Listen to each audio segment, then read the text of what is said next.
भगोड़े विजय माल्या की जल्द भारत वापसी हो सकती है। विजय माल्या के खिलाफ मुंबई में केस दर्ज है, इसीलिए उसे मुंबई लाया जाएगा।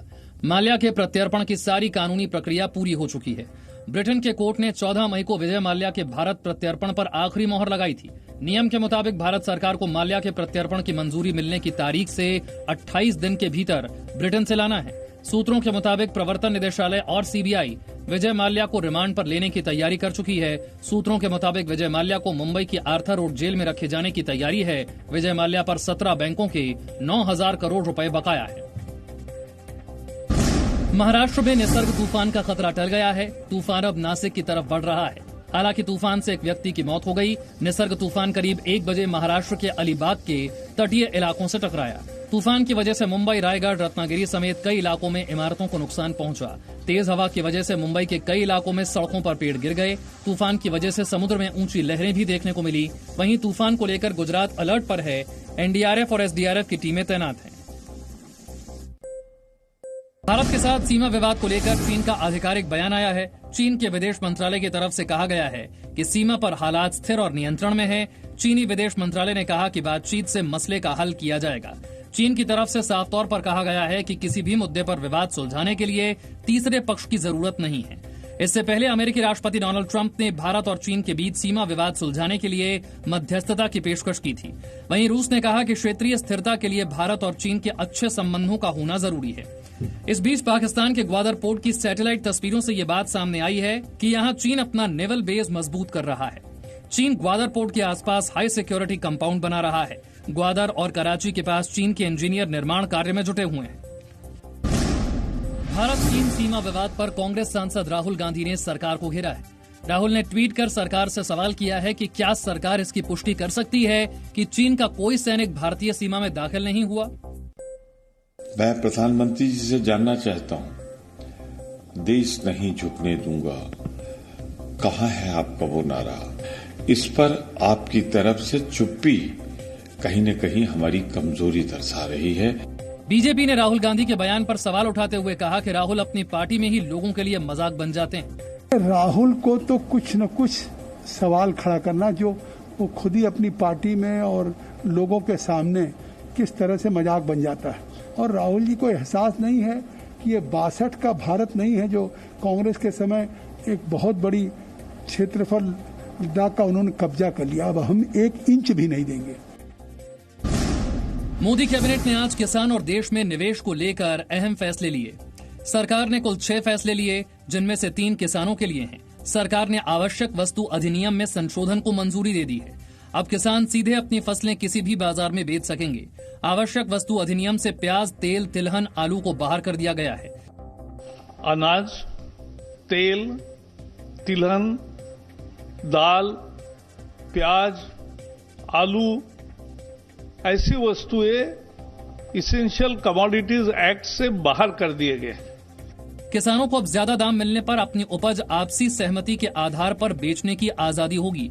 कैबिनेट में एक देश एक बाजार पर भी चर्चा हुई। देश में अब इसके लिए कानून बनेगा।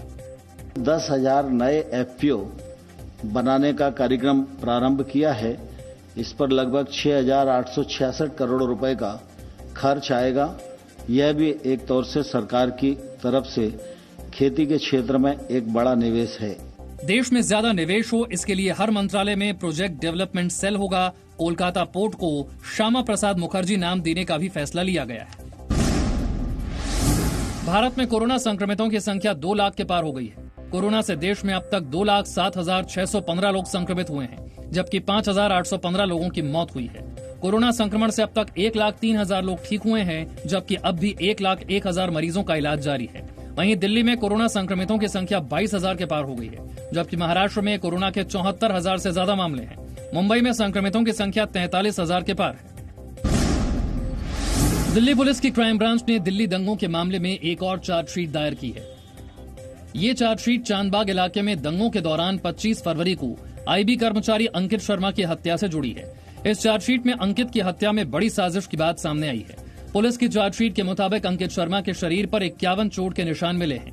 अंकित की हत्या में 10 लोग शामिल थे। इसमें आम आदमी पार्टी से निलंबित पूर्व पार्षद ताहिर हुसैन का नाम भी शामिल है। चार्जशीट के मुताबिक जिस भीड़ ने अंकित शर्मा की हत्या की, उस भीड़ का नेतृत्व ताहिर हुसैन ही कर रहा था। कल ही दिल्ली पुलिस ने दिल्ली दंगों पर चार्जशीट दायर की थी, जिसमें ताहिर को दिल्ली दंगों का मास्टरमाइंड माना था। चार्जशीट में अभी तक जो दिखाया गया वो कहीं नहीं दिखाया गया है कि ताहिर हुसैन प्राइम अक्यूज्ड है। ऐसे कुछ एलिगेशन हैं कि ताहिर हुसैन ने कुछ दंगों के लिए कॉन्स्पिरेसी करी। दिल्ली पुलिस की चार्जशीट में दिल्ली दंगों के तार निजामुद्दीन मरकज से जुड़ते दिख रहे हैं। चार्जशीट के मुताबिक आरोपी फैजल फारूकी दंगों से एक दिन पहले देवबंद गया था। फैजल निजामुद्दीन मरकज, पीएफआई, पिंजरा तोड़ और जामिया कोऑर्डिनेशन कमेटी से लगातार संपर्क में था। जम्मू कश्मीर के पुलवामा में सुरक्षा बलों ने 3 आतंकियों को मार गिराया। मारे गए आतंकियों में जैश-ए-मोहम्मद के टॉप कमांडर और आईईडी बनाने में माहिर अब्दुल रहमान उर्फ फौजी भाई भी शामिल था। फौजी भाई मसूद अजहर का रिश्तेदार था। 14 फरवरी 2019 को पुलवामा में सीआरपीएफ के काफिले पर जिस कार से हमला किया गया था, उसमें आईईडी लगाने वाली टीम में फौजी भाई शामिल था। इतना ही नहीं, पिछले महीने पुलवामा में आईईडी से भरी जो कार सुरक्षा बलों ने उड़ाई थी, उस साजिश में भी फौजी भाई शामिल था। सुरक्षा बलों ने आतंकियों के कब्जे से भारी मात्रा में गोला बारूद बरामद किया है। एनकाउंटर के बाद पुलवामा के कंगन इलाके में उपद्रवियों ने सुरक्षा बलों पर पथराव किया। पाक अधिकृत कश्मीर में बौद्ध स्मारकों को नुकसान पहुंचाए जाने पर भारत ने पाकिस्तान को कड़ी चेतावनी दी है। भारत ने एक बार फिर पाकिस्तान को गिलगित बाल्टिस्तान समेत अवैध कब्जे वाले सभी इलाके खाली करने के लिए कहा है। भारतीय विदेश मंत्रालय के प्रवक्ता अनुराग श्रीवास्तव ने कहा, ये गंभीर चिंता का विषय है कि भारत के उन हिस्सों में जहां पाकिस्तान ने अवैध कब्जा कर रखा है, बौद्ध स्मारकों को नष्ट किया जा रहा है। पाकिस्तान अवैध रूप से कब्जा किए गए सभी क्षेत्रों को तत्काल खाली करे और वहां रहने वालों के सांस्कृतिक, आर्थिक और राजनीतिक अधिकारों का उल्लंघन करना बंद करे। गिलगित बाल्टिस्तान के चिलास में जिन बौद्ध स्मारकों और पुरातत्व कलाकृतियों को नष्ट किया गया वो 800 ईस्वी की हैं। इन कलाकृतियों को खरोच कर उन पर पाकिस्तानी झंडे भी उकेरे गए हैं। No signal, no worry. Presenting Z News app with live TV, latest updates and expert opinion. Available on Google Play and App Store. Download it now.